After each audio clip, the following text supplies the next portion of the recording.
of the heat and the humidity. Yeah. This isn't what retirement looks like for most people. This is what I call beer cooking. But 8 years ago, during a chat with his buddy Bobby, Roger Davis's future came to head. We were talking about what I was going to do, and I told him nothing, and he said, well, why don't we brew beer on Saturday? This was then a pot on the stove and a small batch of beer. This is today a bustling brewery in Marietta with the colorful name Red Hare.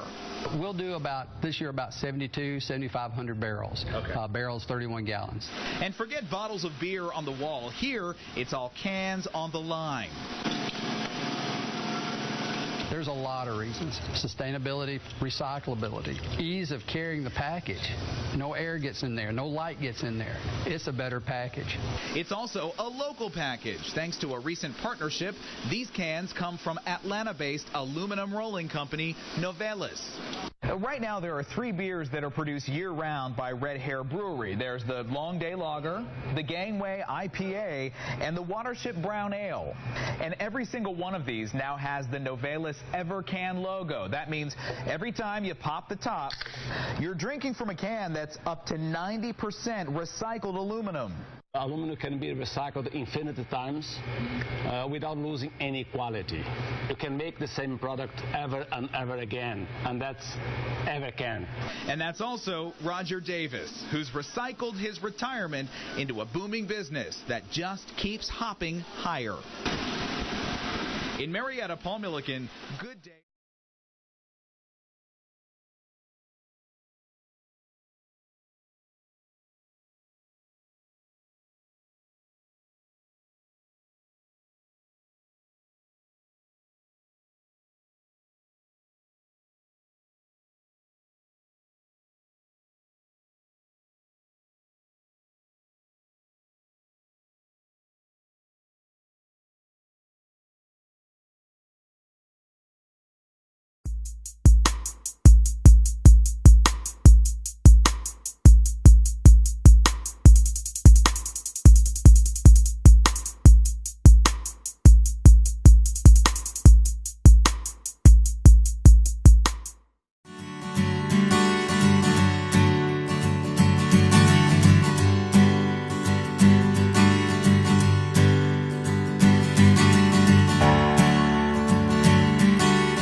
It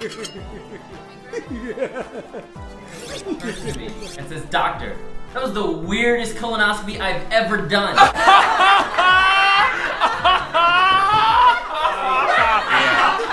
true. Alright guys, it's time! Smells good. Damn, guys. Nice work. Dig in. Red Hare Sticky Stout. Great with turkey or without.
Red Hare Brewing, one of Cobb County's newest businesses, opened its doors on Labor Day of 2011. Owners and founders, Roger Davis and Bobby Thomas, had a vision of opening the brewery in their city, bringing the craft beer industry to Marietta. Starting off with a small 15-gallon operation in Roger's basement and getting positive feedback from their friends, Red Hare Brewing was born. We worked together. He came over to my house one day and said, let's start brewing beer. So we started brewing beer. And of course, we made our first good beer, and we said, the hell with sales, we can make beer for a living, So little did we know how much work it was going to be and how much money it was going to take and all that jazz, too. But when the dream started, that was like 3.5, 4 years ago, So it took us a good year of brewing before we actually felt comfortable brewing, thinking that we could actually do this, And then another 2 years just wrapping our arms around the paperwork and all the logistics of actually doing it. And then another year of getting everything done, ordering the equipment, gathering up the money was the biggest thing. Now, Red Hare has an 11,000 square foot warehouse. In the new warehouse, Red Hare can ferment roughly 120 barrels at a time. After being cooked, the beer ferments in each tank for 6 to 8 days before it is moved to what is called secondary fermentation, or the finishing stage, where the beer sits for several days. After that, the beer is ready to be placed in kegs where the beer is then carbonated.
Yeah, what's up, man? What you drinking? Oh, it's Sticky Stout by Red Hair. Oh, nice. Ooh, I want that. What is that? Oh, it's Sticky Stout. There's more in the fridge. Dude, what is that drink? It's a beer called Sticky Stout. Is that what I think it is? If you thought it was Sticky Stout, then yes. Oh, what you drinking? It's a beer. It's in the fridge. Please help yourselves. What kind of beer? Sticky Stout! Relax, man. You're so tense. Yeah, dude. You need a beer. What the fuck? Red Hair Sticky Stout. What you drinking?